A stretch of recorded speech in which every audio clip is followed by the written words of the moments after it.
দুই বোন মিলে ভাবলাম আজকে সবগুলা কাজ আমি আর আমার আপুই করব। আম্মুকে কোনো কাজই করতে দেব না। আসলে আমার আম্মু অনেক পরিশ্রমী একজন মানুষ, উনি কাজ ছাড়া কিছুই বুঝেন না। আমরা আমার আম্মুকে বুঝাই যে এত কাজ তুমি কেন করো, এখন তো না করলেও পারো, আমরা তো বড় হয়েছি। আসলে আমার আম্মু বুঝেন না।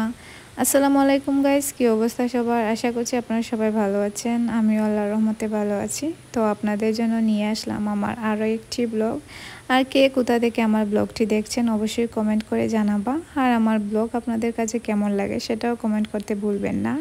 তো আমরা ঘুম থেকে উঠে নাস্তা টাস্তা করে আগে ভাবছি যে কাপড়গুলো ধুয়ে দেব, তাই আমি কাপড়গুলো ভিজিয়ে নিয়েছিলাম। আসলে বাসায় অনেক কাপড় জমা হয়েছে, বিছানা চাদর আর খাতা আরও অনেকগুলা কাপড়। তাই আমি কাপড় ভিজিয়ে রেখে অন্যান্য কাজ করতে চলে আসি। আমাদের বাসার অনেকটা রুম, আসলে কি বলবো, 13-14টা রুম। তো সবগুলা রুম আসলে কমপ্লিট না, এক সাইড কমপ্লিট আর এক সাইড কমপ্লিট হয়নি এখনও, তো খুব শীঘ্রই কমপ্লিট করা হবে। আসলে আমরা ভাবছি যে কিছু রুমগুলো আমরা কমপ্লিট করে ভাড়া দিব।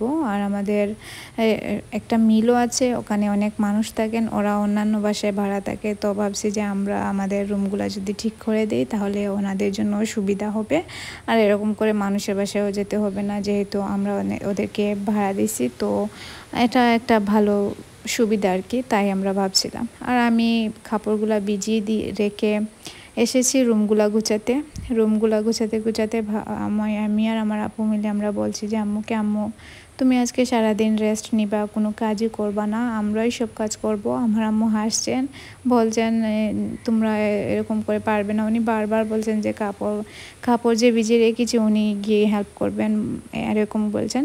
আর এদিকে কাপড় তো ভিজিয়ে রেখেছি, কিন্তু আকাশের অবস্থা দেখে তো আমরা হতবাক, বিকজ এত বেশি বৃষ্টি হচ্ছে।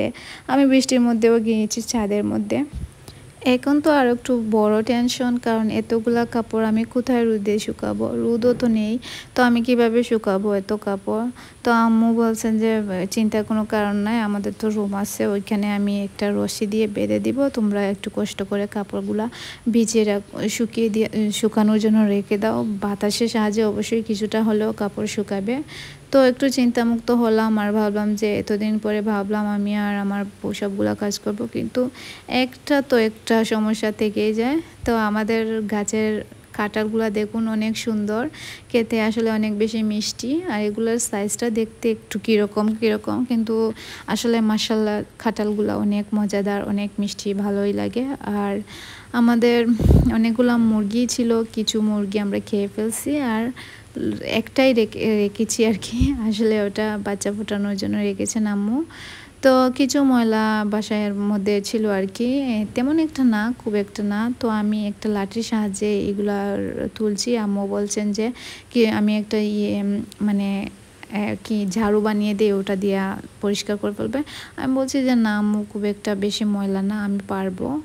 আর এদিকে আমি কাপড় রেখে শুকিয়ে দিয়ে তারপর দেখি আমাদের বাসার যে লেবু গাছটা নুয়ে পড়ছে। তো আম্মুকে বলছে, আম্মু দেখো তোমার লেবু গাছের কি অবস্থা হয়েছে, নুয়ে পড়ছে, তো এটাকে কিছু একটা দিয়ে ঢেকে রাখো। তো আম্মু বলছেন যে হ্যাঁ, এটাকে একটা লাঠির সাহায্যে ঠিক করতে হবে। তো আম্মুকে বললাম, কিন্তু বৃষ্টি যেহেতু অনেক বেশি ছিল তো আম্মুকে জানি। তারপর আমি আর আমার আপু মিলে বলছি যে দুপুরের টাইম হয়ে গেছে অলরেডি, তো আমরা কিছু একটা রান্না করি। কি রান্না করবো ভাবছিলাম, তো আপু বলছে যে ডিম রান্না করে ফেলবো। তো আমরা ডিম রান্না করার জন্য ডিমটা সিদ্ধ করে নিয়েছিলাম, আর আপুকে বলছিলাম ডিমের খোসাগুলো ফেলার জন্য আর কি। আর একটা ডিম অলরেডি নষ্ট হয়ে গেছে, আমাদের বাসার বাজার থেকে আনা হয়েছিল। আর যেদিন আনছিলেন ওদিন অনেক বেশি গরম ছিল, আর গরমের মধ্যে তো সব জিনিসই নষ্ট হয়। ডিম তো সেখানে কিছুই না, ডিম একটা নষ্ট হয়েছে, তো বাকি দিনটা অলরেডি ভালো হয়েছে, তেমন একটা নষ্ট হয়নি কিছু আর কি। তো আপু ডিম রান্নার জন্য প্রস্তুতি নিচ্ছে, আর আমার আপুর ডিম রান্না অসাধারণ, অনেক বেশি মজা। আমি সেটা ক্লিপ নিতে পারি নাই, সরি গাইস, অন্যদিন চেষ্টা করব ডিমের রেসিপিটা শেয়ার করার জন্য। তো আপু ডিম রান্না করছিলেন, এদিকে আমাদের বাসায় কিছু মাছ এনেছে আমার ছোটো ভাই। আর যেহেতু নদীর নতুন পানি, তো নতুন পানির এই মাছগুলো অনেক বেশি সুস্বাদু, খুব মজাদার খেতে। তো আমি বলছিলাম আপুকে কাঁচামরিচ দিয়ে, বেশি করে কাঁচামরিচ দিয়ে রান্না করার জন্য। আর মাছগুলা অনেক ছোট ছোট ছিল, আর কিছু কিছু মাছ বড় ছিল। আর এরকম মাছ তো খুব একটা পাওয়া যায় না সব সময়, এরকম পানি আসলে আসলে পাওয়া যায় আর কি। অন্যদিকে আমি মাছ বানাতে চলে গেলাম, আর আপুকে বলছি তুমি ডিম রান্না করে ফেলো। আর ডিম রান্না করার পরে মাছটাও রান্না করে ফেলো। আসলে আমার আপু থাকলে আমি খুব একটা রান্না করি না, কারণ আপুর রান্নাটা আমার কাছে ভালো লাগে, আমার চেয়েও। আর আপুকে বললাম, আপু তুমি আস্তে আস্তে করো, তাড়াতাড়ি করে ফেলো না, পরে আবার দেখা যাবে ডিম রান্না করে তুমি রুমে চলে যাবা, আর রান্নাটা করতে পারবে না, পরে আমাকেই করতে হবে। তাই আপু আর আমি গল্প করছি, আর ও ডিমগুলো ফ্রাই করছে। পরে আমি মাছ বানানোর পরে আপুকে বললাম যে শেষ, তুমি রান্নাটা করে ফেলো। তো আমার আপুর ছোটো মাছটাও অনেক বেশি ভালো লাগে খেতে। ও আসলে একটা আলাদা পাত্রে পেস্ট বানায় মশলা দিয়ে, তো এরকম করে রান্না করে দেখবেন, আপনাদেরও অনেক ভালো লাগবে। তো আমরা রান্না করার পরে খেয়ে ফেললাম, দুপুর গড়িয়ে বিকাল হয়ে গেছে। তারপর একটু চা খেলাম আমি আর আমার আপু। আর এদিকে দেখি আমার ছোটো বোন অনেকগুলো চিপস নিয়ে এসেছে বৃষ্টির মধ্যে বসে বসে খাওয়ার জন্য। আর আমরা ভাবছি যে আজকে একটু মুভি দেখবো, মুভি দেখে দেখে চিপস খাবো। আর এরকম বৃষ্টি হলে চিপস খেতে কার না ভালো লাগে, আমি তো এমনিতেই চিপস লাভার। আর আমরা মুভি দেখছিলাম, আর এদিকে সন্ধ্যা হয়ে গেছে।